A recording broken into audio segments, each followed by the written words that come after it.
We're going live and we're going to get this show on the road. Waiting for it. The live stream always takes a minute and it's live. It says it's setting it up for me. Done. Redirecting. There we go. Okay, we are officially live in the GHL Mastery Facebook group for day 2 of how to sell high level at high ticket prices. For those of you guys, so if you're watching this live on Facebook right now, we did actually post the link for you guys to jump in and join us live on Zoom so that you can maybe ask us any questions after the fact if you want. But yeah, if you're on Facebook and you want to jump in on this, you can. It's available. Everybody that is here right now is going to get the documents and resources that we're going to be covering and going over today. So if you want those documents and resources, the live Zoom meeting is the only place that you're going to get them for now. So if you want them, make sure you jump on here, get on here live on the Zoom call so that you can get all of the resources and documents that we're going to be talking to you guys about today. Now, in the chat, even though I can't see it yet, there it is. Who got a little bit of a change of heart, change of mind yesterday about what is possible with high level? Did we do a good enough job in convincing you that this is actually a legitimate solution that can help you scale? Gianni, you missed yesterday. The recording is in the free group currently. So I want to see ones in the chats, yeps in the chats, fire emojis, whatever you want. If yesterday kind of got you to start thinking about the possibility, that was our goal with yesterday, was that you don't need to just get high level and do what everybody does. The 90% of the high level community is doing the same thing. And the vast majority of the high level community is also not making enough money to feed their family every single month. That's just the reality of it. A lot of us are not set up to have large SaaS companies because we are not set up to have large teams. And with the methodology that we teach, you actually don't need it. And so, yeah, we're getting tons of ones, tons of comments. So I'm glad that hit home for everybody, because that was literally the goal of yesterday, was just to get you guys to shift your mindset to understand what you actually have available to you, and not only what you have, but what companies are actually also paying for this kind of stuff. And so that's step one. You've got to believe that you can actually build a business off of this. And if you do believe that you can build a business off of this, now we get into day 2, which is going to be all about finding your perfect prospects, creating a good sales system. And personally, Brendan and I, we love this sales system because neither of us are great, quote unquote, great salespeople. It's one of the biggest struggles that we had in our individual businesses together before we even before we partnered up. We both were really, really good at the tech side, but both of us really, really struggled with sales calls, demos, and those types of things. And one of the reasons why, which we covered kind of yesterday, was that we struggled to sell a specific solution that we had. So I struggled to sell reputation management because maybe they didn't need it. Maybe they didn't want it. But the methodologies that we're going to go over today, which you'll see in our little document that everybody's going to get, you don't have a product to sell them, which for me makes the sales calls so much easier. And both Brendan and I have had a much better closing ratio with this methodology than we had prior, because again, we actually don't have anything to sell you until we know what we have to sell you. And once we know what we have to sell you, it's because you've already told us what we have to sell you. And now we can just go and create that and build that solution that's going to solve a specific problem. So that's the methodology that we're going to cover today. And we're going to cover it in 3 different parts. Okay. We're going to cover it in part 1, which is prospecting, finding your ideal prospect, finding your ideal client. Part 2 is going to be the overall sales strategy, the overall sales structure that we follow when we do our sales calls, whether that's with other small businesses or whether it's actually with agency owners that need the same stuff. And then part 3 is fulfillment. So those are the things that we're going to cover today. One's in the chat. Again, if you guys are ready to rock and roll and dive into this, today might be a little bit longer than yesterday. So for those of you guys that are joining in that are already part of the VIP program, our Thursday AI call is probably either going to get canceled today or get moved along and be shorter. So, But I had fun all things to right. show them. Yes, you do. It's fine. Okay. I don't have a fancy dancy Canva template document thing anymore. We are going to literally be doing this off of a Google Doc, which, by the way, everybody, we're going to go share. We're going to go anyone with the link. I'm going to copy this link and I'm going to drop it into the chat right now for absolutely everybody that is currently on this Zoom link. And if you are not on the Zoom, get in the Zoom so that you can grab all these documents and resources that we're going to be going over today. And this is a basic breakdown of our strategy that we kind of, again, we said this yesterday, we kind of accidentally started doing this. And then it was like, holy crap, this is actually so much better to help us grow and scale our business. And not only that, but again, like I mentioned, we aren't the greatest at sales. And this method has made it way easier for us to sell. And so we're going to kind of dive through this. So how to sell high ticket builds, selling high ticket solutions requires 4 things. You'll notice that I skipped a 4th thing, but prospecting, finding your ideal client, sales, finding the problems that you can solve, and then fulfillment, needing the knowledge and the skill set and the team to actually fulfill these systems, which we covered yesterday, right? The ability to scale is going to be determined on how much money you actually have in the bank account. And it is really, really hard to scale and hire development teams, hire fulfillment teams when you're selling something for 97, 297, 497 a month. Okay. And so that's obviously a big part of, sales leads to fulfillment, prospecting leads to sales, and so on and so forth. So we're going to break down each one with resources that you actually need to build it. And I'm not going to read verbatim all of this stuff because I put this in here for you, but we're going to talk about the methodology around finding your ideal client, because your ideal client is not going to be my ideal client. And I'm going to show you exactly why that's true. It's oftentimes the hardest part of any business is deciding, who am I going to go after? Why am I going to go after them? What does it even make sense for me to target this company? The methodology that we're going to cover down here is kind of a methodology that my coach inadvertently taught me that actually changed the way that I do business. And we're going to talk about the 10-10-10 method. It's the greatest name of all time. I made it up.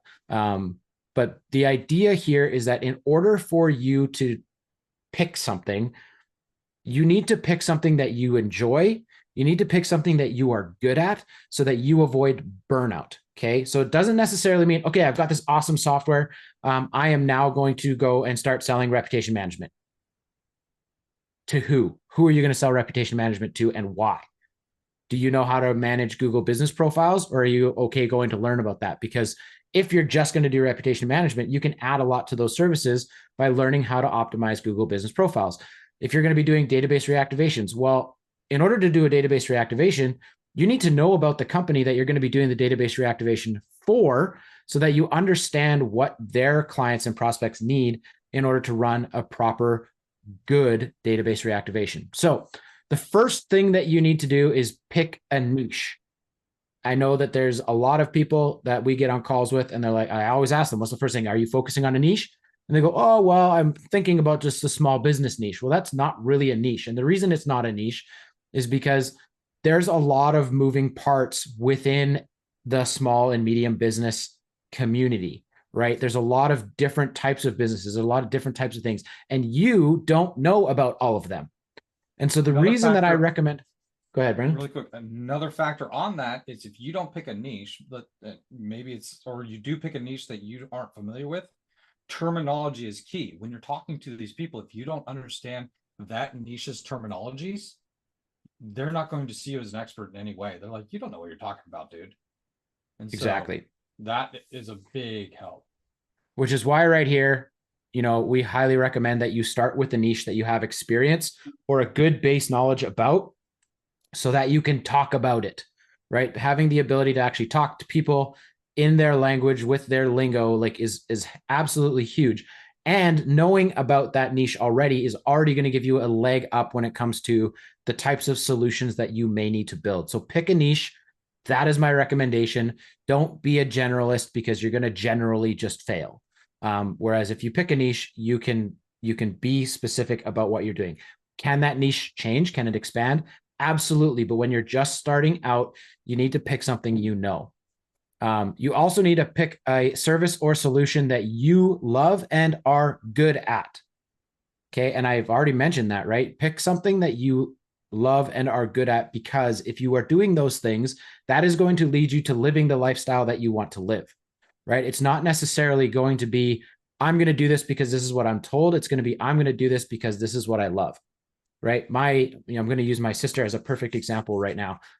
My sister is currently in her 40s. She's now no longer working because they were managed to get out of debt and all this other stuff. And that's a whole other story. But she is now looking at starting a business. And I said, well, what are you passionate about? What do you love doing? She loves photography. She loves mountain biking. She loves all of these different things. I was like, okay, so why don't you go out there and, go to the mountains where people are mountain biking and offer to shoot, photos and videos for these people that are mountain biking. It's two of your biggest passions that you can build a business off of, right? And that's just one example, right? But picking something that you love and you are good at is going to be the difference between you getting burnt out in the first 12 months or you being a super passionate business owner that loves what you're doing. Because I can tell you for certain, I thought Facebook ads was going to be the greatest thing ever. I come from the tech space. I actually ended up hating Facebook ads and hating Google ads and just running ad campaigns in general. And I got burnt out really, really fast. When Brendan and I met, we both were like, we love the tech. Like, we are good at the tech. Let's build a business around the tech. And that's what we did, right? Because that's what we're good at and that's what we love. So that's made an absolutely huge difference.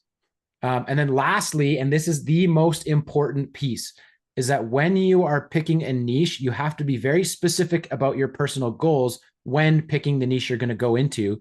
Because if you cannot find a niche that can pay you what you want, what your goals are, it's the wrong niche. You cannot make money pursuing low ticket clients if you have high ticket goals.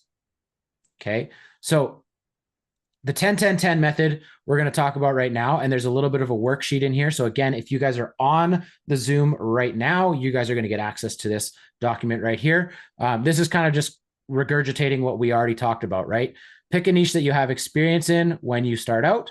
Pick a niche that you know people in, which is also very, very important. And then follow the 10-10-10 method below, right? Pick a service or SaaS offer to sell. Pick a service that you know that you can fulfill on. Spend some time learning and understanding the software components of your core offer so that you can mix, match, make better, improve upon, build something, and then test it out, right? A lot of people just want something given to them and then they have no idea how to use it. And that actually stops them from going out to sell it. So my recommendation is always going to be to pick a service and go and build it. Don't rely on people's snapshots because you don't understand the snapshot in its entirety.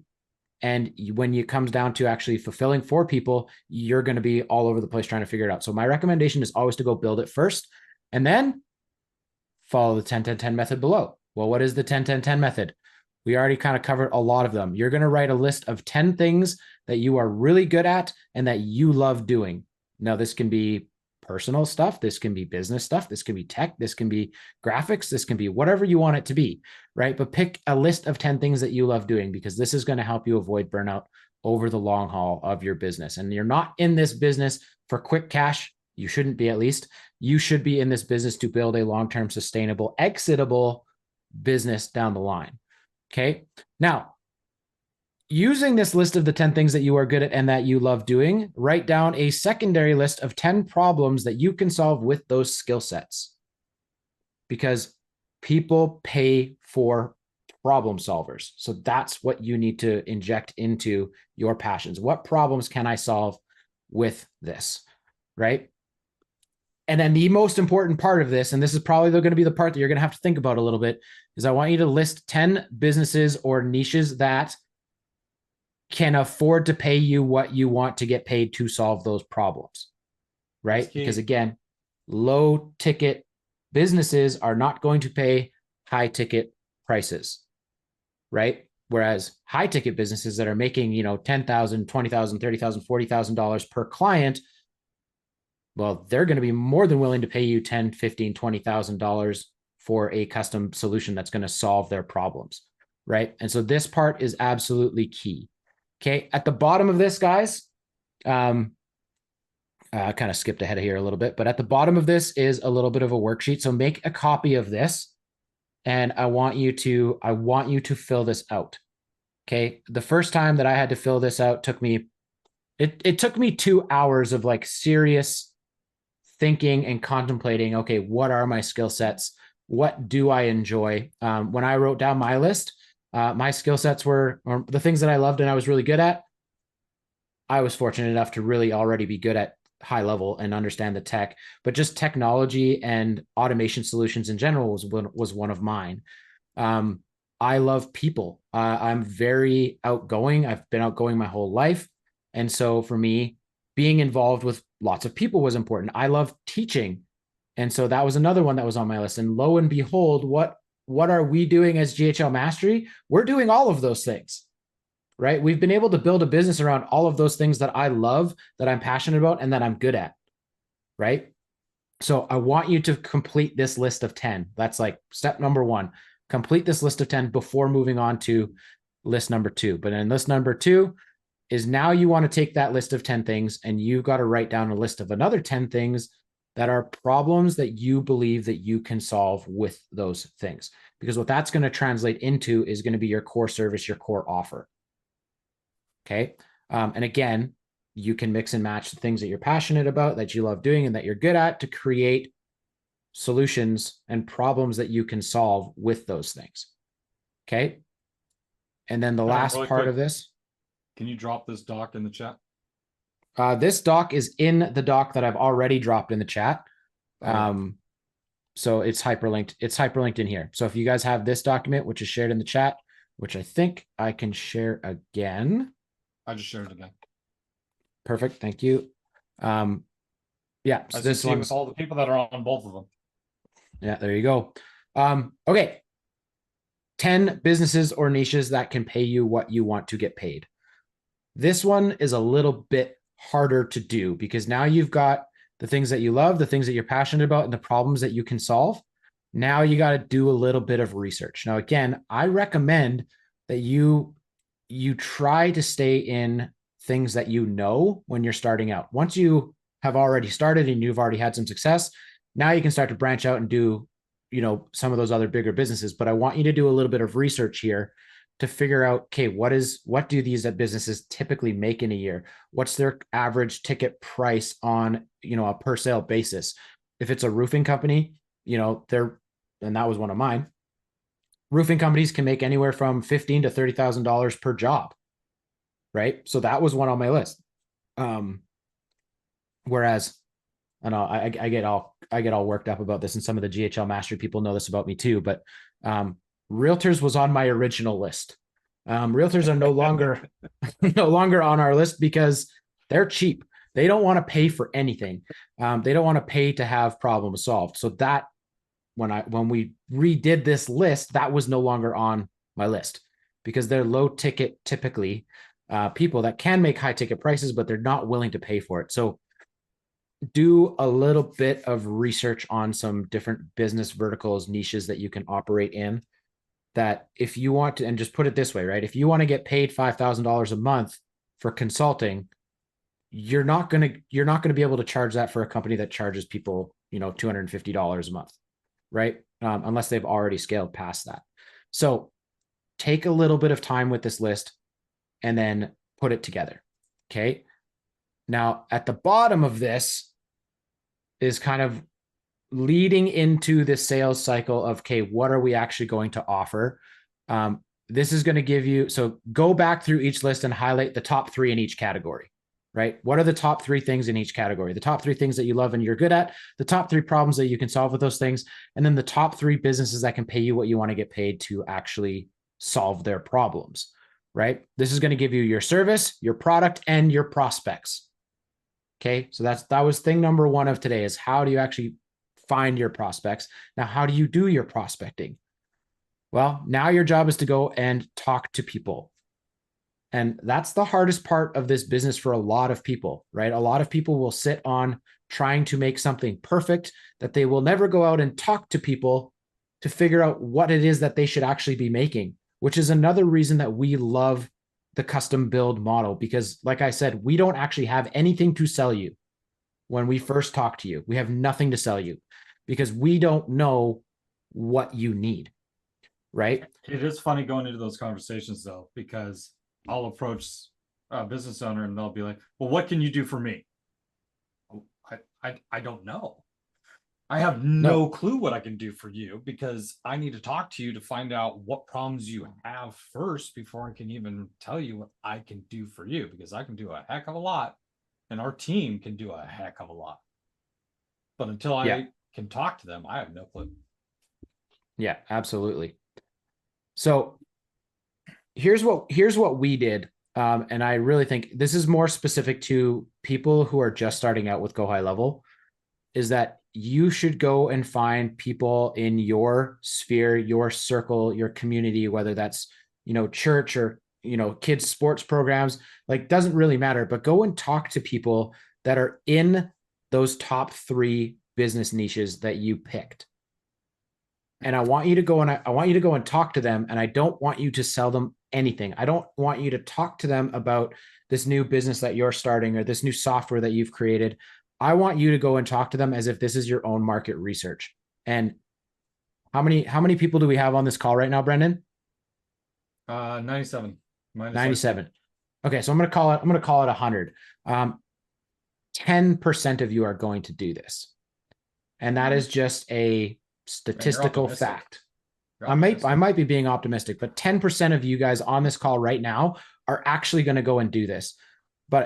It's right here. This is the hard part, right? You need to go and talk to people to find out what problems they actually have in their business.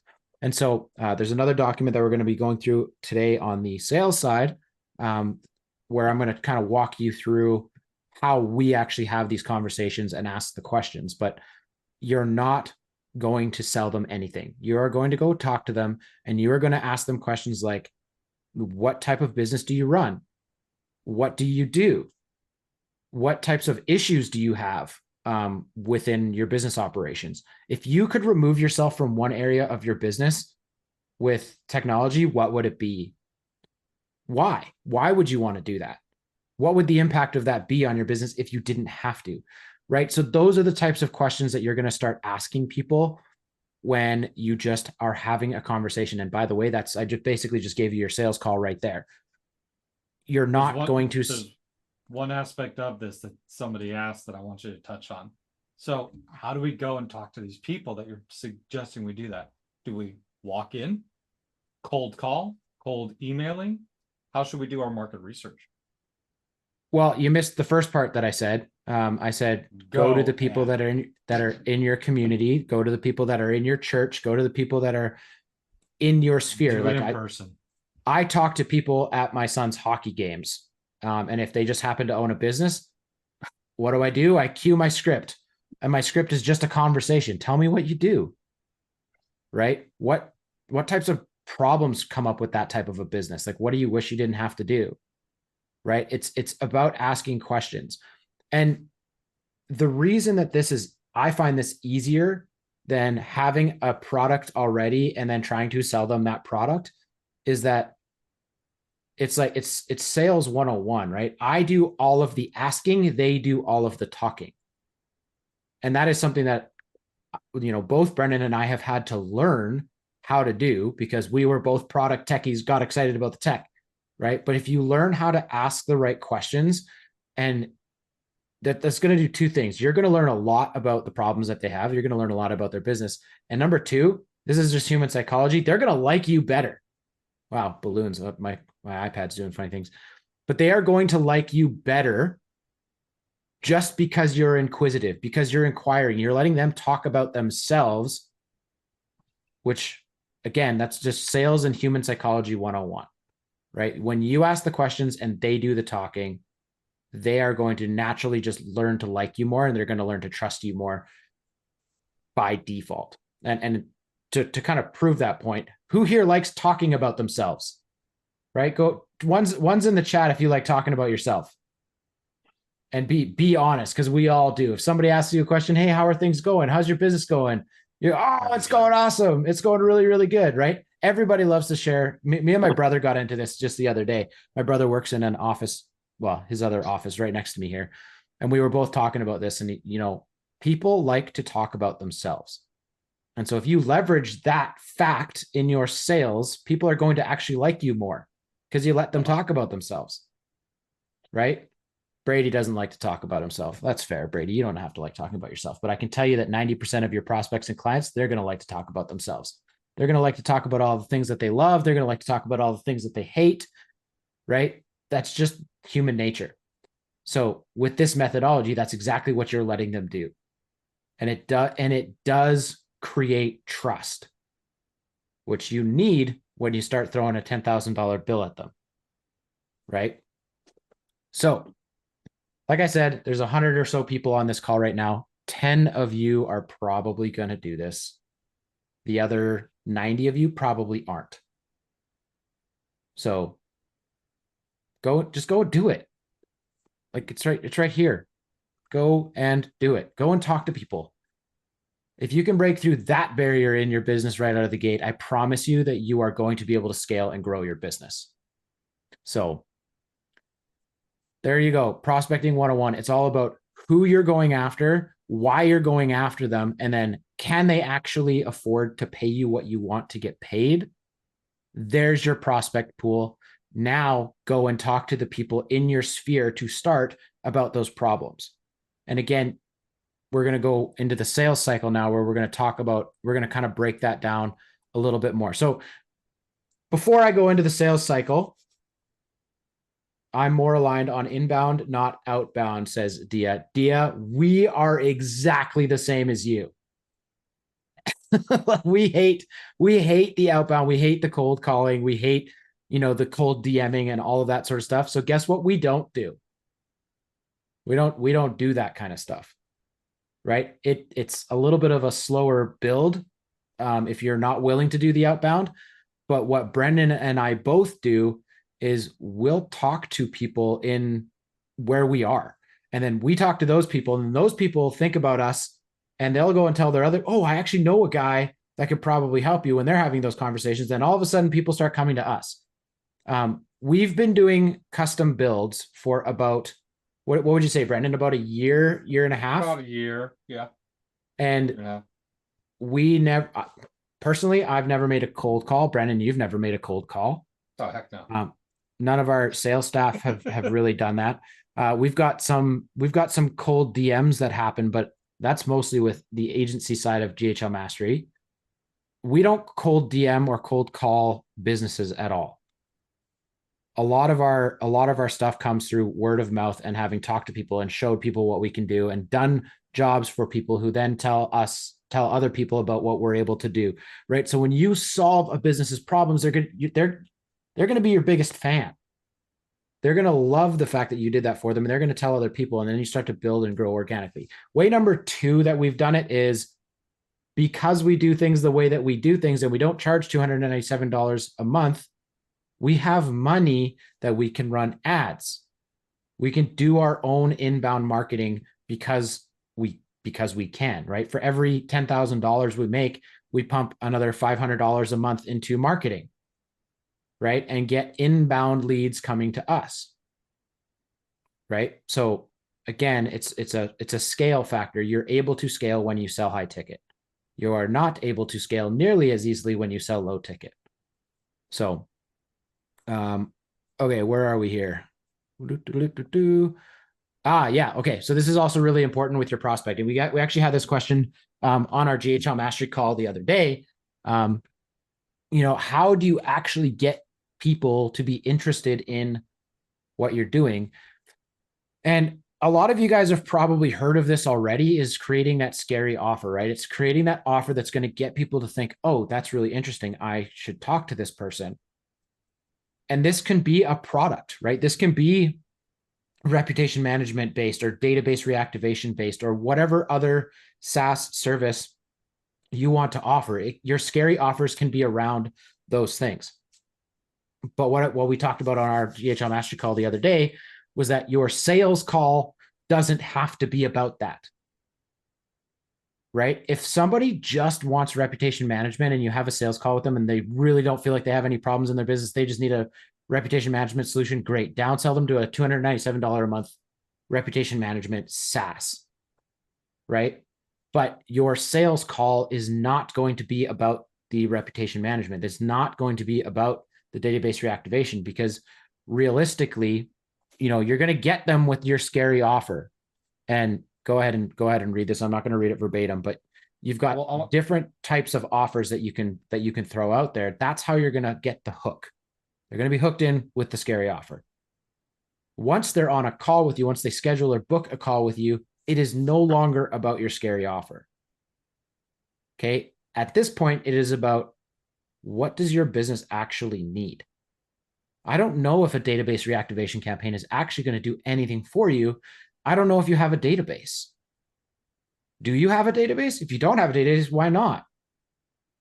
Right? What are the biggest issues that you're actually facing in your business to grow your business, to create, your ability to succeed with a scary offer?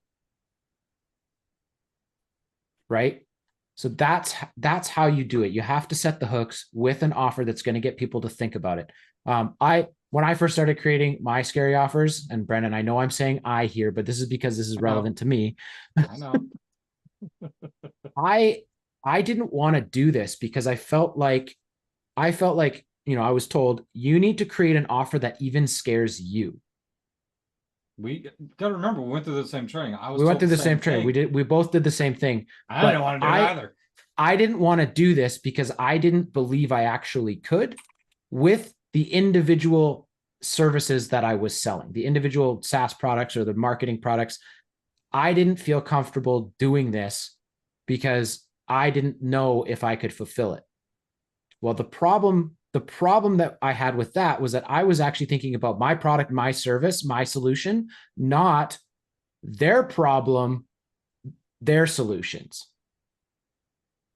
Right? And now, again, we don't have a product to sell you. If you get on a discovery call with us, we don't have a product to sell you, because we don't know what your problem is.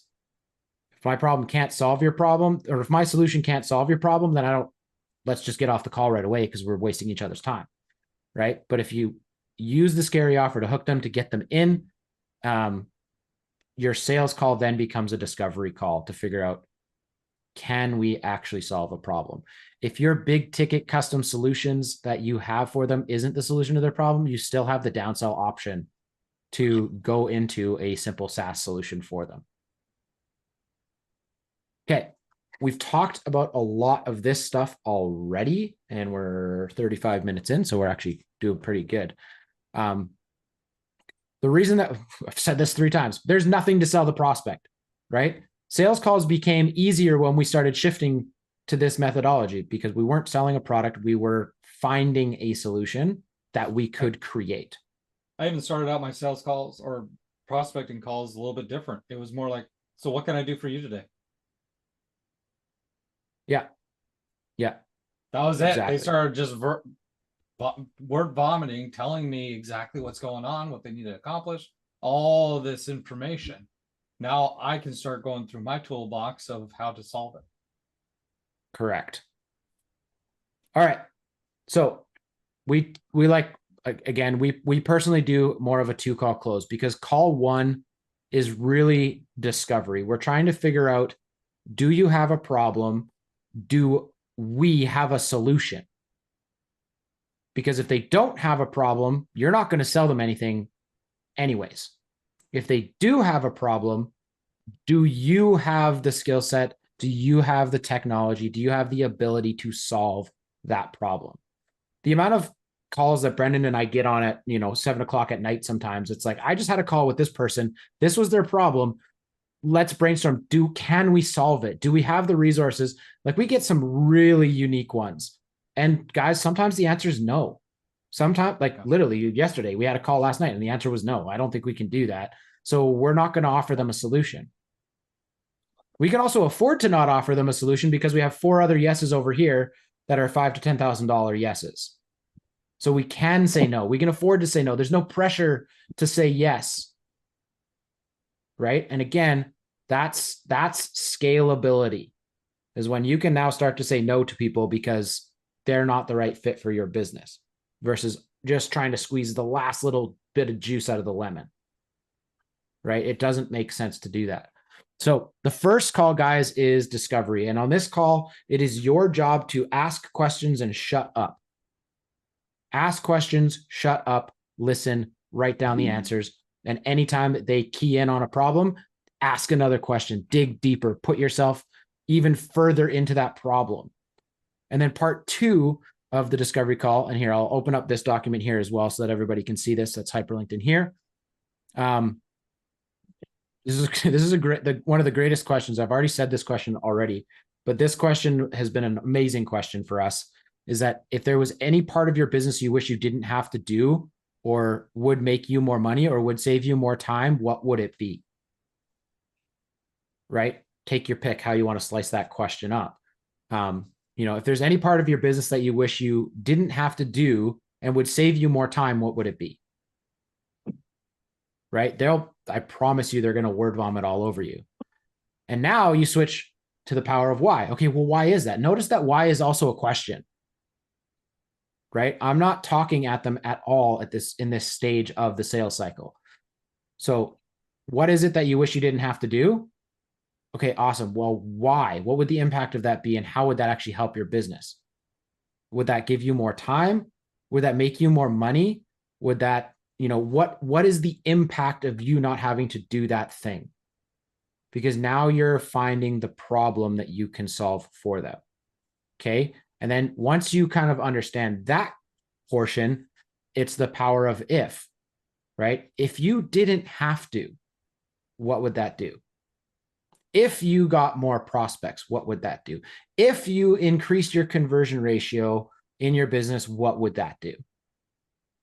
And what we're now trying to do here is we're trying to evaluate the actual value of the solution to that customer, to that prospect. Right. And really, really simple math. If you say, well, how much do you like to bill? How much do you bill yourself out on an average, hourly rate? I'm going to use an easy number because I'm terrible at math. They say $100 an hour. Okay, awesome. How many hours does it take you to do your invoicing and your quoting every single week? Well, about 10 hours. Okay, well, now you've got some numbers to work with, right? 10 hours, $100 an hour. That's $1,000 a week. That's $4,000 a month that they're spending doing this one thing that they don't like doing. Now extrapolate that over the course of a year, because if you're in business, that's how you should be thinking. You should not be thinking month to month. You should be thinking annually. Right? So, okay, 40,000, Brandon, do the quick math for me. $48,000 a year is roughly what it would be costing them to be doing this one thing with this example. Right? Totally wasn't listening to the math. That's fine. I think I nailed it. Sure. $48,000 in time spent per year doing this thing. So what if you didn't have to do that? What would you do with that extra time and that extra money? Is that now worth $10,000 to them to solve, to save, 40 hours a month? So time, money, pain are the things that you're trying to solve for. Okay. And the power of if you didn't have to do that, what would be the impact on your business? What would you do with that extra time? What would you do with that extra money if you didn't have to do that? If that problem was solved? Because what this is now doing, and this is something that I learned back even before I started my own business. This was when I was just in sales. But if you can get them to tell you what this if statement is, oh, it would save me a ton of time. I'd probably be making $50,000 more a year. Great. If you were making an extra $50,000 more a year, what would you do with that? Would you hire somebody else to save another 25 hours? Would you take your family on a trip to Mexico? Would you what would that do? What's the power of that in your life, in your business? Right? So again, I can't really have this same conversation if I'm dead set on selling reputation management. right? It's a very, very hard conversation to have. But when I'm dead set on solving a problem for somebody, then I can have this conversation because I don't care what your problem is. I need to know what your problem is, and I need to know what the impact of that problem is on your life, your business, your family, so that if I have a solution, I know exactly what I'm solving for.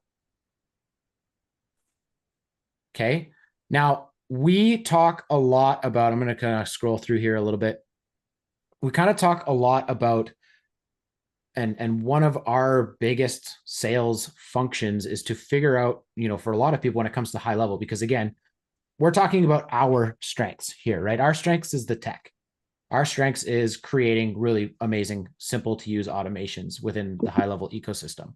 So for us, that's kind of we want to find out, can we solve a problem through that medium?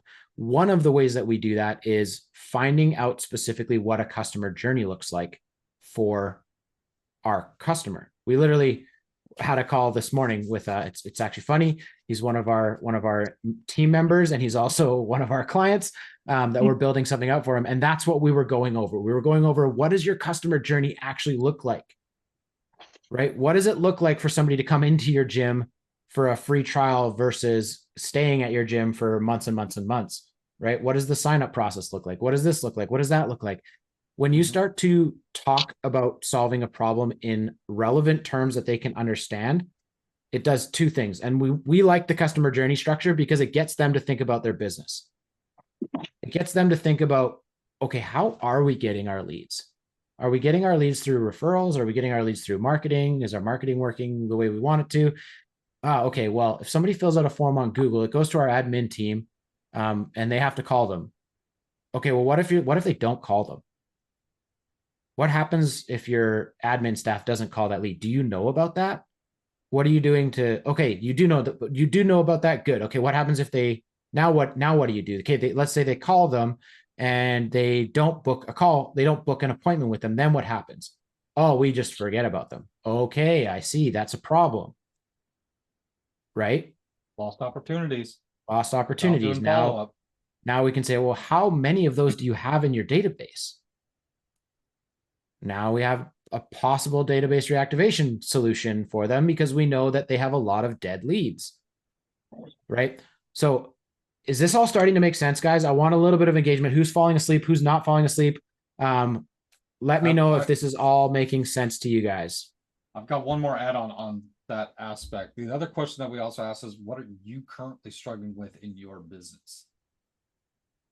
Now, kind of unique situation, and well, it kind of happens with a lot of people. A lot of businesses get into business because that's their passion. I'm a baker because I love to bake. They didn't realize now that they're a baker and run their own company. Well, I got payroll and I've got to do inventory and I've got to do all these 10, 15 other things that I hate. I just want to bake. So find out which one they really don't like, and you can probably have a solution that Go High Level can handle. Yeah. And at this point, guys, like, I'm going to dovetail onto what Kelly talked about yesterday. Kelly has taken this into more of a consulting method, right? So she's using the technology at her fingertips to be a trusted advisor and a consultant, which, by the way, guys, consultants make a ton of money.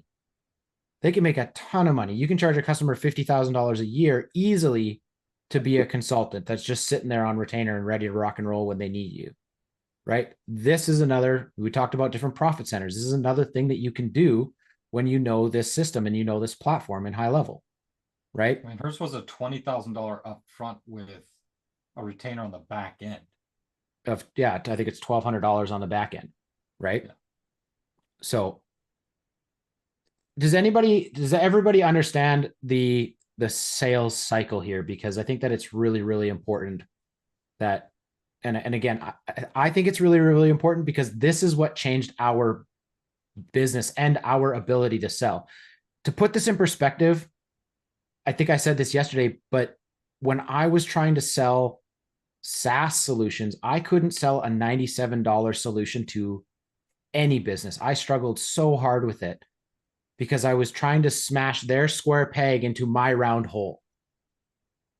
right? So who here feels like you've had that experience where you're trying to sell something that you've built in high level, or a snapshot that somebody gave you in high level? You're trying to sell that specific solution and it just doesn't feel like it's working. One's in the chat if you feel like that you've been told to do a thing, you've kind of done the thing, but you can't sell it. You're having a hard time selling it. I've been trying to sell different SaaS over a year with nada. That comes from Jared. Apparently nobody has this problem because nobody's actually admitting it. But I can say that probably a lot of you, same boat just come in. same boat, same issue. Yep, reputation. That's one of the things you've been trying to sell. Come on, guys. Is everybody asleep? I'm not going to continue if you guys aren't listening. We'll just end it now. Nobody. Been a marketing Now they're consultant. rolling it. Now they're coming There in. we go. It was taking them a little bit of time to Good thing type they had out to what type their it. issues were. They weren't just smashing their one buttons. Cool. Issue is giving too much is one person's. Nada works in my company too. Build it once and then sell it over and over. Good. Them Okay. there. Cool.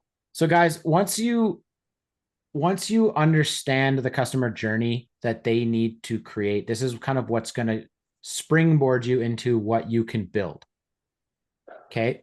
Now there is another document inside of this master document, just to kind of give you guys some ideas on, hey, what should I actually be charging here? So we created this document for you guys so that you guys can have a little bit of a baseline to start to see, wait a second, this is actually way more valuable than I think it is. Okay. So basic structure, right, of a customer journey is always going to start with a pipeline. Now, we always recommend that you do one pipeline per product or per service because it makes your life a lot easier when it comes to programming high level. But let's just say we're going to do a really, really simple solution for somebody. We need a single pipeline, one pipeline. Okay. Now, the way that we kind of teach inside the GHL Mastery when it comes to building your customer journey is that one pipeline is going to also have one dedicated workflow. So if this is a 10-stage pipeline, this is going to require at least 10 workflows. There's probably going to be a couple miscellaneous in there that you have to add to make this work. So you're going to do 10 different workflows to manage this customer journey. Do they need a sales funnel? Now, this again is kind of what we would typically charge for a 3-page funnel. And do they need any additional pages? So let's say they do need a funnel. They need a 5-step funnel. So there's going to be 2 additional pages. Do they need a website? Yep. Okay. They need a website. Well, they need a 10-page website. So we're going to make it seeing on average right now. Yeah. If you want to have all the information in there. How many forms do we actually need to build for this customer? Well, we're going to cover that in the next section on fulfillment, but I'm just going to say 3. And let's say they need 2 surveys. How many calendars do they need? Let's just say they need 3 or 4. Let's say 4. Custom API connections. You guys can brush over this if you don't know any of that. Do they need any contracts and documents built? Right. So this is another big one now that we have the ability to do. And I think high level is 90% of the way there, but you can build their automations around sending and receiving contracts. So a lot of them, honestly, they don't have those types of things. So let's just say they need 2 different types of contracts. Affiliate campaigns probably don't need those. The reason that affiliate campaigns, guys, is higher is because you have to think about what actually goes into that. In order to have an affiliate campaign created, you need a funnel. In order to have, track affiliate payments, you need products and all of that sort of stuff, right? Which is probably another thing that we could add here is product management and things like that. So, and then obviously, do you want to do graphic design for anybody? Do you have a branding package? So let's just say no. But at this point already, you're over that $10,000 build mark, right? As a simple basic benchmark. Right. So if you guys aren't really quite sure what you should be charging, feel free to use this as a little bit of a guide. Feel free to add your own individual products or individual services in here so that you know roughly, hey, what can I be charging for this? And really quick before we move on, Who here has looked at doing a custom build for a client that is similar to this size? Did you charge 10K? I want to see ones in the chat if you undercharged on your clients on this, because all of us, I mean, back in the day, I will tell you this, me and Adam have probably both done this of, yeah, I can do this, I can do this, I can do this. That's going to be $1,500. When really it's worth 10K. It's worth $100,000 or $200,000 to that company, because that's what you're going to be either making or saving them over the next 12 months just from using your systems. Why can't you charge 10K for that? Yeah, absolutely. And also keep in mind, guys, that $10,000 number that you just saw, that's just the build side of it. You can do whatever you want on the back end. You can say we got the first 3 months of this included when we're completed, and then it's going to be $497, $297, whatever $97 a month you want to charge them for the SaaS. So you're also building your SaaS revenue that way as well. But like we talked about yesterday, the really cool thing about this model is that because you are not selling a specific type of shovel to the customer, you're selling them the exact shovel they need. They're going to use it more times than not, right? One of the problems that we had when we were just selling SaaS is that it would be a really, really cool idea when we got on the first sales call. And by the way, sales calls suck when you're selling a $97 product. They suck a lot. If you're going to sell a $97 SaaS product, you better automate the crap out of your life so that you don't ever have to do those again. But it's well worth the time, effort, and energy to get on these sales calls when you're selling bigger ticket solutions. I totally lost my train of thought where I was going with that. So we're just going to keep on moving. That happens sometimes. Okay. Now we're at 12:55. Okay, cool. We're going to run this a little bit longer than the hour, but that's okay, because if this is actually okay, before I continue, is this benefiting anybody on this call? Because again, that's the only reason we're here. If things are starting to stick and things are starting to click, I want to know about it so that I feel comfortable enough that I can keep on rolling into the fulfillment side of things. And at the early parts of this call, I saw that a lot of people were interested in this fulfillment portion. Fulfillment, guys. Okay, there's lots of you guys. Thank you. This is good. Okay. Fulfillment is the thing, if you don't get past the talking to people, you're never going to get to fulfillment. So talking to people and figuring out what problems you can solve is going to be the hardest thing when you start. Once you get comfortable doing that, the next hardest thing is going to be like, how the hell do I do this now? Okay. Well, we've got a really, really kind of simple process that we follow. And Brendan, while I'm going through this, do you mind pulling up one of our scope of work docs, like our sample scope doc, so that we can get ready to show people that? Because I'm going to cover a lot of that stuff in here. Do one that's filled out, just so that we can show them kind of what, or both. Do one that's not filled out and then one that is filled out, so that we can kind of show them the process that we go through here. Okay. Fulfillment isn't as hard as you think it is when you build this out the way that we do this. Okay. So I already said this, guys. This is the part that stops people in their tracks. It's either going to stop you in your tracks because you don't know how to fulfill, so therefore you don't feel comfortable having those conversations, figuring out what problems you can solve. And so you never even get to this stage, right? There's probably a lot of you in here that feel that way, that you'll never get to this stage because you're not comfortable having those conversations or figuring out what problems you can actually solve, right?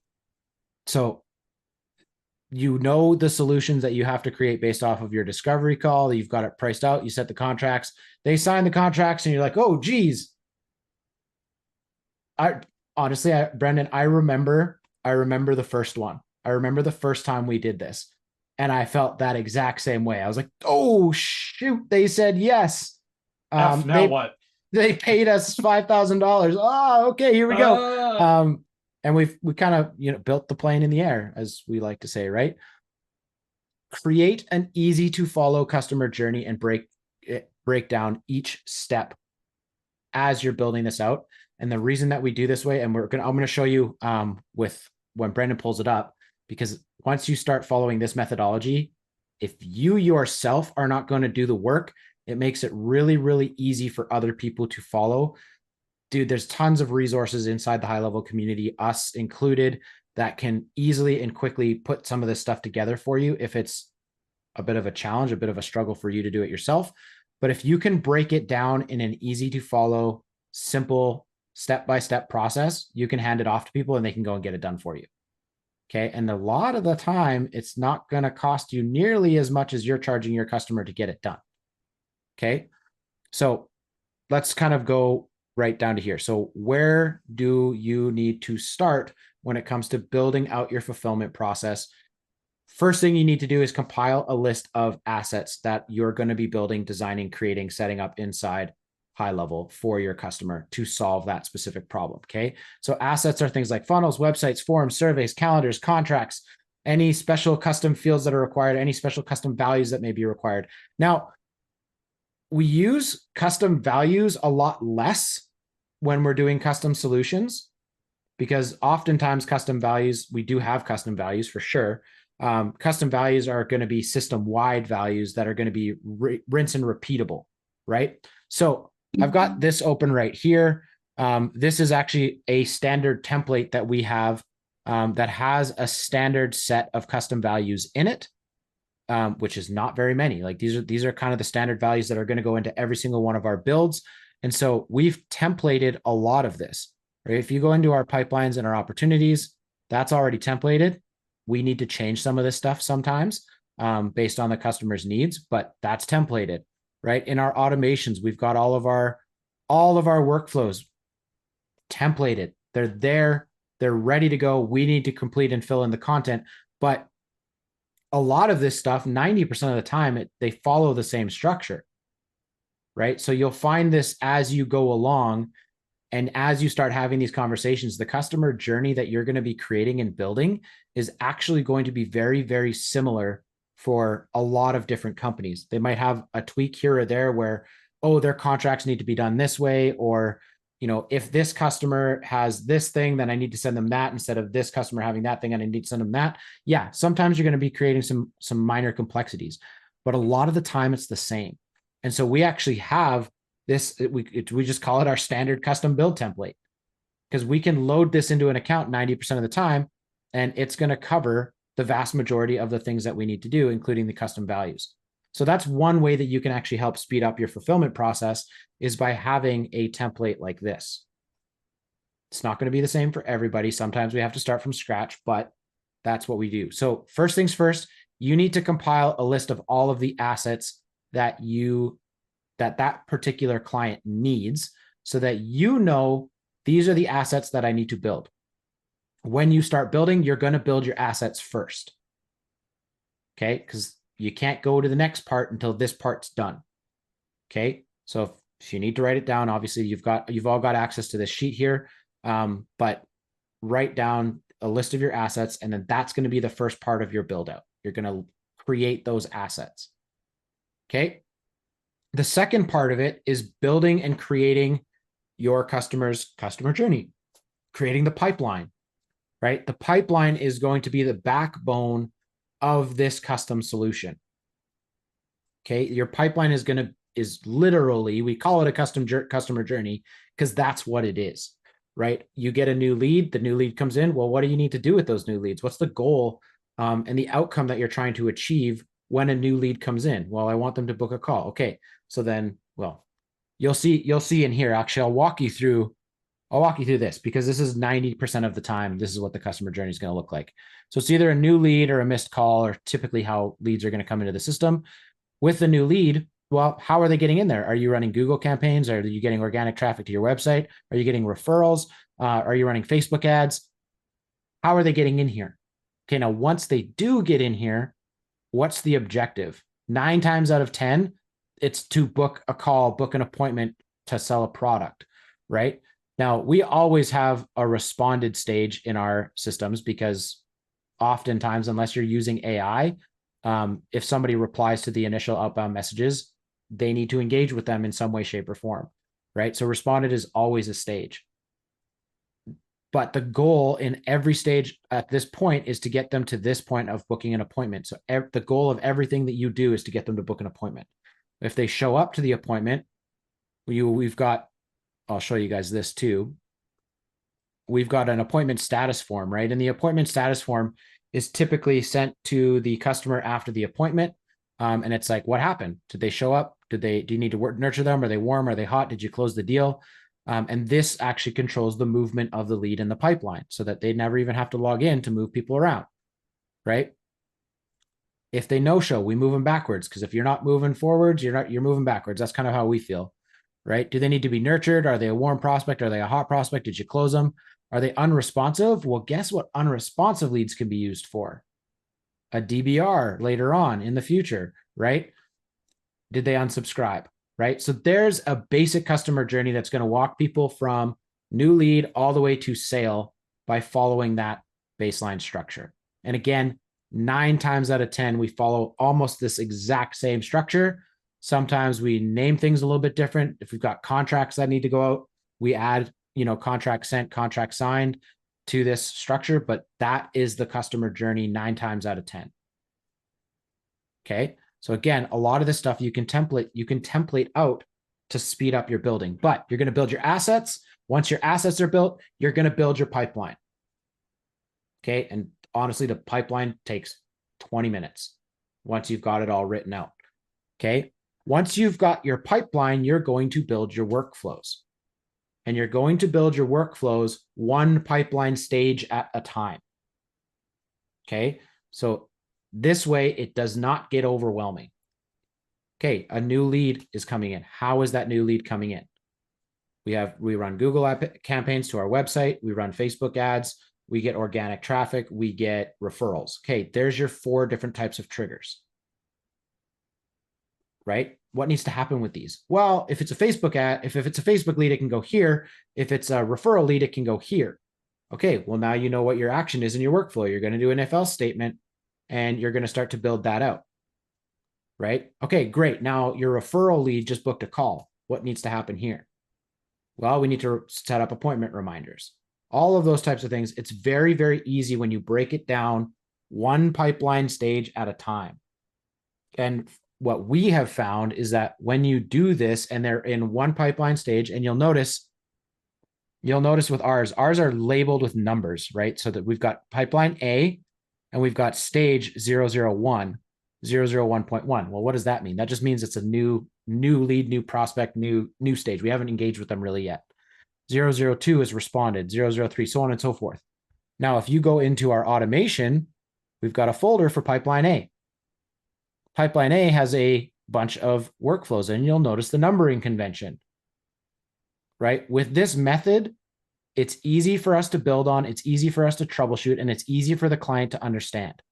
If any of their leads are in 004 in their pipeline, it means that they're in 004 in their workflows, right? And by building it this way, it's easy to follow, it's easy to understand, and your customers will get it when they first log into the system. Not only that, with this method, typically when you're doing a custom build, they're gonna be building it alongside you in a lot of different cases. Typically, custom builds will take us, anywhere from 4 to 8 weeks to complete, sometimes longer depending on the complexity.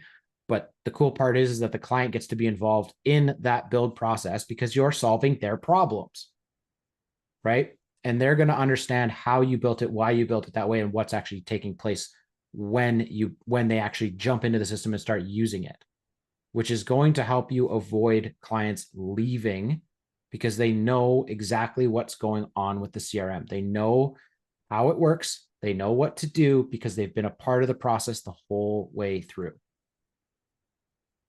Okay. Let's keep going. Okay. We're going to walk you through this document right here. And then Brendan, I'm going to get you, just be ready on your trigger because you're going to be showing. So Already got it. Perfect. So we will literally go through this on call number 1. Once we've got a signed client and they're ready to rock and roll, we're going to go through this structure here and build their pipelines, which we don't call pipelines. We call them your customer journey, right? Their customer journey is going to be different for each product or each service. So we create different pipelines for each one. Okay. Different pipelines, different workflows, different everything. Everything's going to be separated and really, really simple to follow and understand. So this is going to be the first thing that you do when you get on that call with that client is you are going to build out this. It's so stupid simple. You got to suck to not understand it, right? And then you're going to just follow this. So we've got a naming conventions for everything on this document here as well. And it just kind of walks you through all of your pipeline stages, all of your workflow stages. And then you just literally build in a straight line to solve that problem. And again, 9 times out of 10, it just works because you've already determined what the solution is going to be. Sometimes you don't even need a pipeline for any of this stuff. Sometimes it's just simple communication automations that they need to have, right? But because you had that discovery call with them, because you figured out exactly what the problem was and what the value of that problem was, you can charge more for simple solutions too. So don't put yourself in that box. Okay. Brandon's going to pull up a really quick sample scope of work document. And this is something that we've kind of been building over the last year and a half and refining over the last year and a half as we've gotten more and more of these. If you've ever done a custom build with us, you will have seen this process already. But this is an empty blank version of the customer journey document. Okay. This is literally all I have when I start off my calls. Yep. So the very first thing that you're going to put on this document is the goals and outcomes that you are trying to achieve with your customer. Okay. So that's going to be based off of the discovery call. That's going to be based off of all of the sales calls that you've had prior to this point. By the way, use ChatGPT to help you write this stuff. It is awesome. It helps speed that up quite a lot. But the goals and outcomes, creating a clear and defined outcome that you are going to be creating for your customer is going to help that customer to say yes. Okay, you're going to create the customer journey pipeline. Then we've got funnels, websites, surveys, workflows, automations, calendars, contracts, all of those things that are assets that we need. You are going to put into this deliverables section right here. And the reason that we do this is because this scope of work doc actually becomes our contracts. Now, there was a question earlier in the chat of, what's a list of assets that Go High Level has? And there was a confusion between assets and features. So what's listed here is features. The asset is what we're going to be putting into that. So a built out customized customer journey in the pipelines is an asset to that company. The sales funnel is an asset. The website's an asset. The section to put those into, those are just features that Go High Level gives. Customized workflows that are doing X, Y, Z systematization of the company. Those are assets. Assets are actionable things or sellable things that their customers are interfacing with that is making their processes easier. So those are what assets are. A form filled out that a customer can go to and fill out the form is an asset. Hope that helps. Yeah, so absolutely. So here's what an asset is going to look like once all this stuff gets filled out. It looks more like this. Now, this is an older one. This is one of our first clients that we had back a while ago. But this is what it looks like once everything is flushed out and built out. Okay, stop here, Brendan. Scroll up a little bit because I want to show you guys what we do here. The build structure, notice the 000 new lead. You guys have already seen that, right? So that is the first pipeline stage, which is also the first workflow. Okay, so in here, we lay it out with, okay, how? What's the trigger that gets them in here? It's a Facebook ad. The Facebook ad form is an asset, and it has name, email, phone number. Okay, what needs to happen? That's your workflow action. So add to workflow 000 new lead. And again, as we build this out, yes, this takes a little bit of time the first few times that you've done it, But once you've done it a few times, it gets you get really, really good and really, really fast. And oftentimes you can regurgitate all the same stuff that you did in the last ones, right? And it becomes really, really quick to do. But if you notice that the workflow, before I move forward, everybody's seen those fancy dancy flowcharts. Brendan and I don't do flowcharts because we're not artsy and we can't make them look good and they look terrible and we suck at them. So we do it this way for our own purposes. But you could absolutely convert something like this to a flowchart that is a visual representation of what you're doing. But for us, it's what needs to happen. You've got the workflow. This is actually, you're building a workflow on a Google Doc. What happens? We add a new lead tag. We send a welcome email and SMS. We wait 24 hours. We send another one. We wait 24 hours. We send another one. We wait 24 hours. We send another one. What is the goal and outcome that we're trying to accomplish here? Get the customer to respond or to book an appointment. Okay. Unresponsive leads. What happens to unresponsive leads? So they don't respond to anything. Okay. We're going to update the opportunity and we're going to move them to the nurture pipeline. So we have just in that one little section there shown you a workflow. Right? Workflow number 2, which is also pipeline stage number 2, which is 001 responded lead. How do they get in here? It's responded to workflow 001 new lead. That's one trigger, right? Channels are SMS, email, and messenger. What needs to happen? And what does that mean? That's the workflow. That's the action. So we're going to remove them from 001 new lead because they accomplished goal, one of the goals from 000. We're going to remove the old tag. We're going to add a new one. We're going to book an appointment internally. That's kind of the goal of this one. But as you guys can see, all we're doing is we're breaking down each pipeline stage with the workflow, or sorry, each pipeline stage with the trigger and then the workflow actions, and then we're spelling it out. This is what we're doing in this workflow.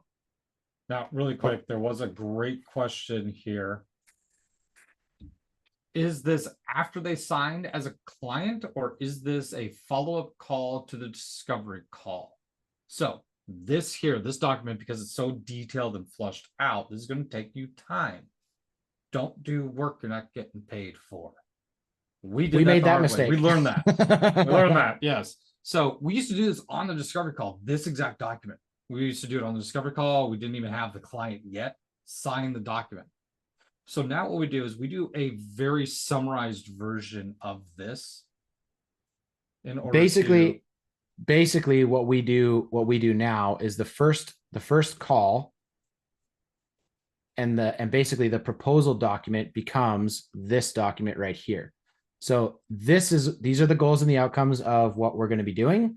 These are all of the deliverables, the assets that we're going to be creating for you.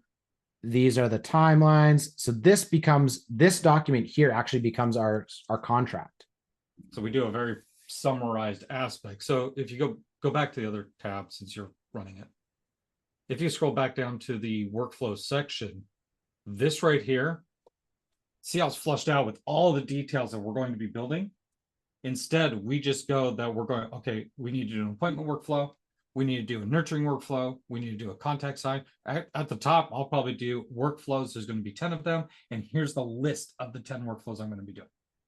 And that's what goes on the discovery call document. So that way I just have a roadmap of, I know what we're going to be doing. Then we get on a post-discovery call where we actually call it a project management call. And on that one, which is an hour long, I'll flush out this document saying, okay, we talked about doing 10 workflows. Let's go to workflow 1 and let's go through that step by step. Okay, they're a new lead. What's the trigger? How are they becoming a new lead? We've got forms out there. We got XYZ. Okay, we got those triggers. Now that they've done that, now that they've entered this workflow, what do we want to have happen with that lead? So we'll have those conversations after they've actually signed and paid.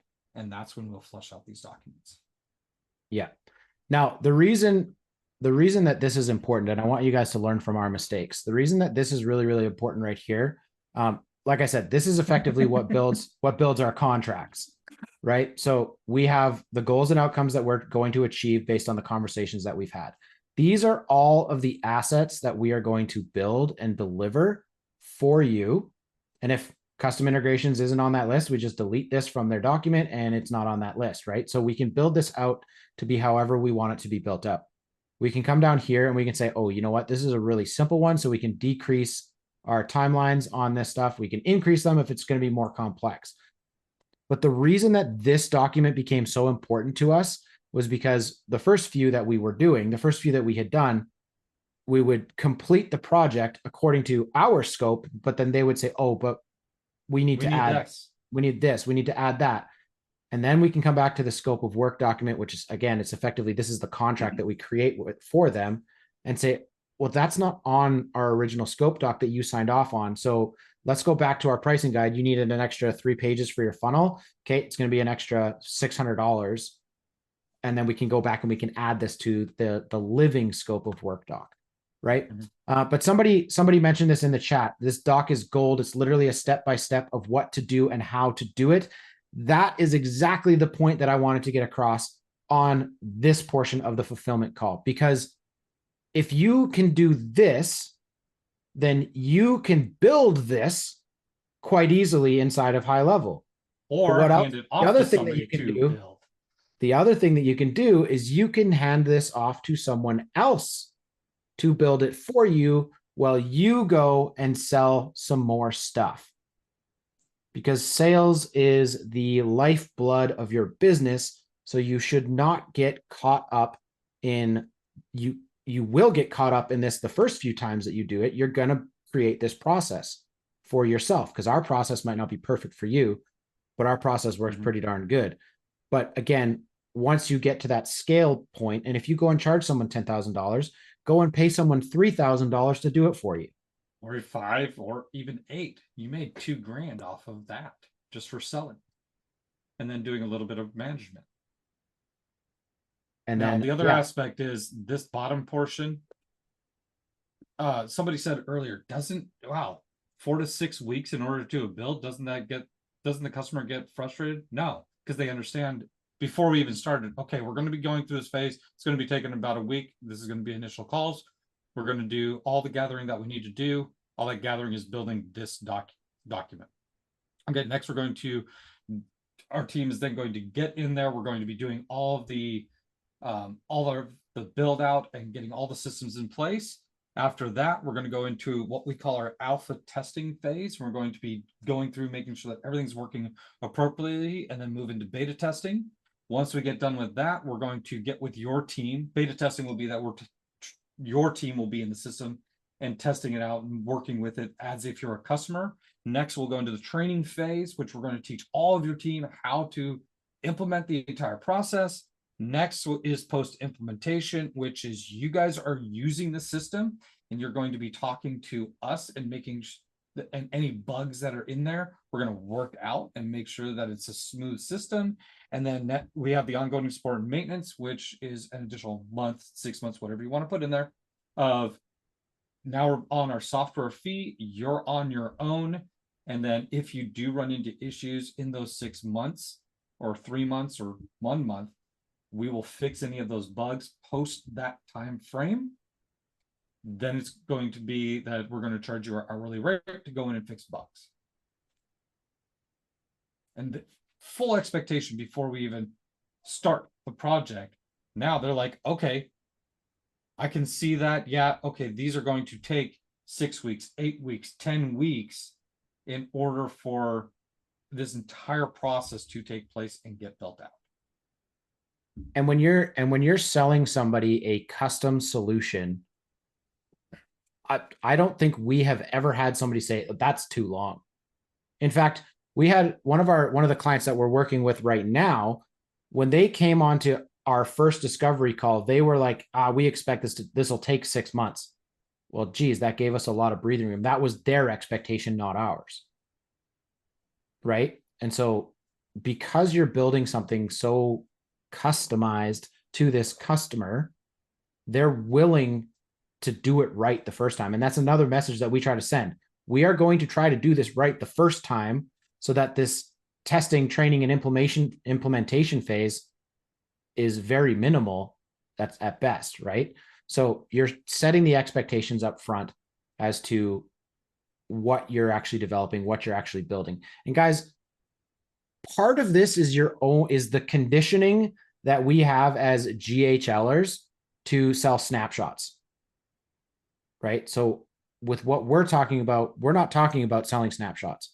We're not talking about snap quick, get a new customer. They're all of a sudden in the software and they're going to use the software and it's going to be amazing. That's not what we're talking about.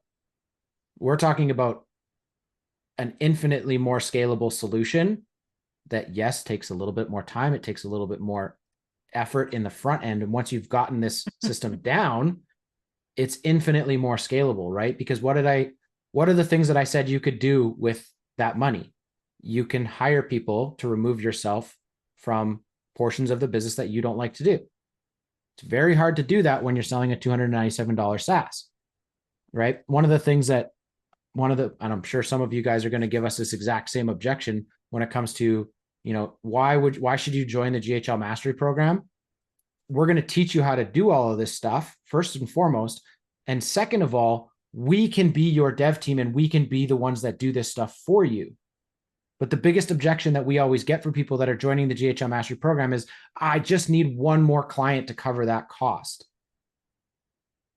Right? And when you're doing $297 or $497 SaaS solutions, you're always going to need that one more client, because you're always going to get a client, you're going to lose a client, you're going to get a client, you're going to lose a client. That's the reality of a SaaS company. We are not a SaaS company. We are a technology company, right? We are a solutions building company. That's kind of how we framed our business, right? And so we are not looking for those quick wins for our customers all the time. We're looking for an overarching long-term business goals solution, which allows us to be software developers. It allows us to be technology consultants. It allows us to do a lot of things where we can actually probably even charge more than that $10,000, like Kelly does. $20,000 consulting fee, which, yeah, part of that is going to be, we're going to rebuild your systems, and then $1,200 a month on the back end. Guess what she doesn't have to do? She doesn't have to run ads. She doesn't have to constantly tweak and monitor and manage, results that she's getting for her clients, although she will be doing that through, the CRM functions, but she gets to be involved in that business and help that business develop and grow with technology and using solutions to create business efficiency. That's what you have the ability to do with the high level platform. I saw Tracy said, hey, somebody, this document's great, but it's not on the other document. We will put our sample docs on the other document. You're so not that you getting guys... REI reply document. I'm sorry, that's a customer No. for a customer. I cannot legally or ethically put that in there. Well, in the GHL Master, we have a custom builds doc template that shows you exactly how we actually do that. Mm-hmm. So I'm happy to add that to this as well. So yeah. And so one thing also that I want to put out there, I don't know, are we moving into, do we have any more to cover yet today? That's pretty much it. Right. So just like any webinar, right? Yes, I do want to show you the one last thing that we were wanting to talk about on the fulfillment side, because fulfillment is going to be the thing that's going to stop most of you guys in your tracks from actually pulling the trigger and doing something. That's like actually this. What I was about to talk about. So guys, anybody who's on the fence about this stuff, one of the things that we offer to anybody who is a VIP member that joins GHL Mastery family in the VIP or platinum levels, we are your fractional dev team. The saying that I tell every single, a lot of people that join ours are like, man, I just don't understand Go High Level at all. No problem. Go and talk to your clients. Your client at some point is going to tell you what problem they have and ask you if you have the solution. Can you solve this solution? What I tell every single one of the students, this is the line you use. I'm not 100% sure on that. I'm a sales rep. Let me go talk to my dev team, and I can get that answer back to you. I see Rob Baker smiling a little bit because we literally just had this conversation and we're trying to get a call booked with his prospect for next week. Right. Yeah. And so then all you do is you there's many different channels. You can literally on your phone right then open up one of the communications channels with us and say, hey, my client is asking for XYZ. Can Go High Level do that? And then we come back sometimes right then. Sometimes it might take us a minute because, like here, I'm not answering questions in our VIP chat. There isn't any, but we're not answering questions right now because we're busy. But then we'll give you an answer, and then you go back to your client and say, hey, yes, we can do that for you. This is how we would be able to solve that. And I want to walk you guys through. I want to walk you guys through one more thing. You're not quite sure how to do it. You can use this exact same template that we created for you to kind of price things out if this is the methodology that you want to go with. But we have a second tab over here on our version of this sheet for our GHL Mastery folks. Well, actually, no, this doesn't matter. You can use us regardless of whether or not you're a GHL Mastery student. But this is roughly what we recommend that you charge for this. Over here, we've got our kind of baseline dev pricing for all of this sort of stuff. So if you fill in all of these categories, those categories also get filled in over here. And this gives you a price breakdown of how much it will cost for us to develop and build this for you. That number seems high to a lot of you, but it's not once you're actually getting people to say yes to that $10,000 build. You're making $3,000, and plus you're making the monthly recurring on the back end of the software. Now, if you are a VIP member, so if you get in on the, currently we've got the trial right now for 197. I currently have that set to end tonight. But one of our awesome sales reps was like, you know what, man, we should extend that to the end of tomorrow. So I'm going to do that to give you guys an opportunity to get it at the 197 trial price. But if you are a VIP member, we add a 25% discount to that rate for us to build it for you. And if you are a platinum member and you need a full custom build, we drop it even further by 50%. Now, the other really cool thing about the platinum level is that when you're platinum level, you can actually request for us to do any one of these things at a time, and we will do it for you for free. If you need a full custom build for a client, then yes, we do charge you to do the full custom builds. But if you just need a simple 3-page funnel for your client, that's included. We'll build it for you as one of our platinum members. If you need a 3-page website, no problem. We'll build it for you, right? If you need to add pages, yeah, we'll charge you a little bit, but again, it's going to be 50% off on that. So you can leverage our team to make this happen for your business so that you don't actually have to be the fulfillment part of your business. We can be the fulfillment part of your business, or you can show up to every single one of the calls that we have Monday through Friday, and we can help you incrementally build these systems out together so that you fully understand how to actually use the platform and how to use the system. For those of you guys that are in the GHL Mastery program, I would love it if you guys would just throw some comments in the chat here for other people to read about your experience inside the program, because it doesn't really matter what we say. It matters what the people that are in the program say. And so if you guys don't mind throwing some of that inside the chat there. Adam and Noman have been consistently dropping the links for you guys to get the trial. We made a big oops yesterday. There was a few of you guys that wanted it and you went to the trial page and there was no product.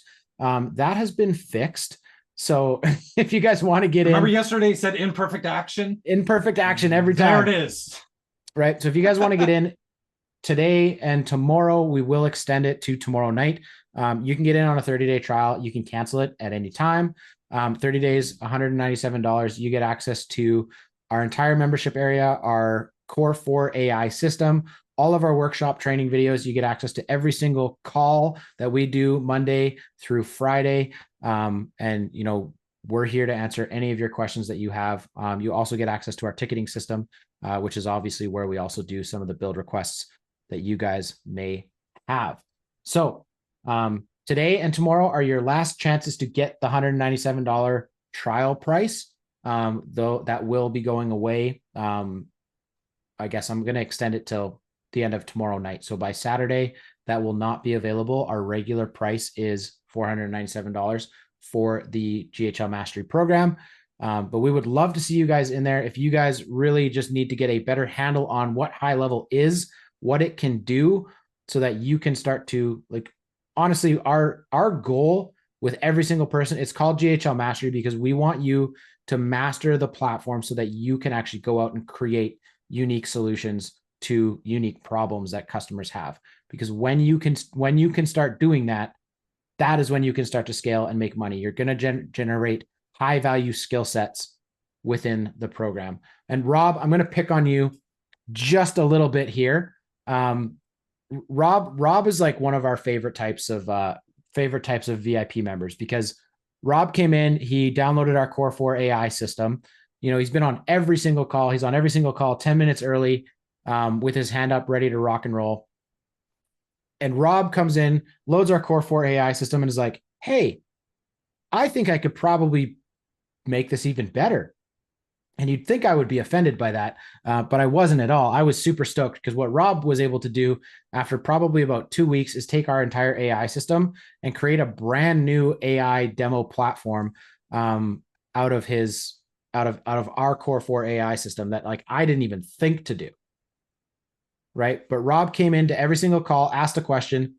Once his question was answered, he got to work, you know, started doing some new things, came back on and said, okay, I did it.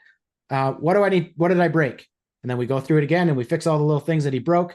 And he's like, awesome. And he goes and he continues to build. And then this is the part that I'm going to pick on Rob a little bit. But Rob has done an amazing job of taking something, learning it, implementing it, building it. But Rob's only problem is that he's masturbating too much, and not actually getting out there and selling. And so one of the other things that you're going to get when you join the GHL Mastery program, just like Rob, is a swift kick in the pants when you need it. Because Rob was building for like 3-4 weeks. And he's like, now what do I do? And it's like, go and talk to people, right? Go and do that one thing that we said was really, really hard to do at the beginning. Go and talk to people, show people what you've got, and see if it actually will solve their problem. Because otherwise, you're going to sit there and build and realize that nobody actually wants that solution, and then you won't be able to sell it. Right. And so not only are you going to get the skill set to build and know how to build and get the help to build those things and even have us build them for you, we're going to kick you in the pants when you need it, because it's not about building cool SaaS stuff. It's about growing and building your own business that can scale. And that to me is, well, to us is really the core of why we do what we do, because we see the high level community and everybody's pushing SaaS, but we also see in the high level community how few people are actually scaling and making money with high level. And that hurts my feelings, because you actually have one of the greatest softwares on the face of the earth, in your back pocket. And so learn how to use it to its full potential. And there's really nothing you cannot do with it. So it's funny. You saw our mistake yesterday where we were trying to put $7,500 into the calculator, and we accidentally put 75,000. Well, we were kind of joking about it, but like, no, we're serious. We actually want to get to the point in our business where we are doing $75,000 a year consults with people. That is one of our goals. And that is what you guys can also do with this platform. So, guys, I really hope that the last couple of days was a big time eye opener, for some of you, that you have more in your back pocket than you think you do. You don't have to go and do what everybody's telling you to do and just sell SaaS. You can do a lot more with this platform than you think you can. And so if we got nothing but that across, then I would consider this last 2 days a resounding success, if, you know, even half of you guys picked up on that. And if the rest of you guys join our GHL Mastery VIP program, then we'll be even more stoked to be able to walk that journey with you guys. And if you don't, then it's all good. You now know what's possible, right? We're not going to be offended. We will be doing these all the time, and you're more than welcome to hop on every single one and learn a little bit more every single time. But if you want to fast track that, I'm a little bit biased, but there's no better place to be. Well, heck, I mean, case in point, me and Adam with our mentors. Adam, I think it took you a year before you jumped on with them. It took me Yep. about a year and a half before I jumped on with them. And so we get it. Take your time. If it's not right for you now, it's not right for you now. But we'll always be here. And if cost to you is the issue right now, I want you to hit me I want you to shoot me a DM. I Either think of us. Adam or Noman dropped it in the comments somewhere to shoot me a message. So if cost is an issue, I want you to message me because I don't want it to be an issue. We'll work something out with you guys to make sure that it can happen, because I think that your growth potential is massive, but you have to take that first step. So, all right, guys, I think that's it. That's all. Those of you guys that are already in the VIP, we are going to be jumping on another call. I just have to go get some water because my throat is parched. So we will see you guys. Yeah, I will one of these days. We will see you. We will see you guys on it's the AI call, but what I would like to actually do today is just kind of break down everything that we just went over the last 2 days. We won't necessarily focus on AI, even though Brendan has something he really wants to show everybody. I really want to show. We'll do it at the end. It's fine. For those of you guys that just joined, Noman, if you could put your link in here. So if you guys did just join the GHL Mastery Program, I'm going to make sure that Noman gets the links out to you, and actually Adam, because Noman, you're probably almost done for the day, but Adam, you can also do that as well. Just keep an eye out for people. Get access to the VIP group, and we'll make sure that you get on the call this afternoon as well. So guys, thank you for all giving us your time and attention over the last 2 days. We really, really appreciate it. We're doing what we love to do. And I hope that you guys also continue to do the things that you love to do and grow and scale your businesses. So we will see the VIPers in the next room, and everybody else, we hope to see you in there soon. Take care, everybody. Take care, everybody.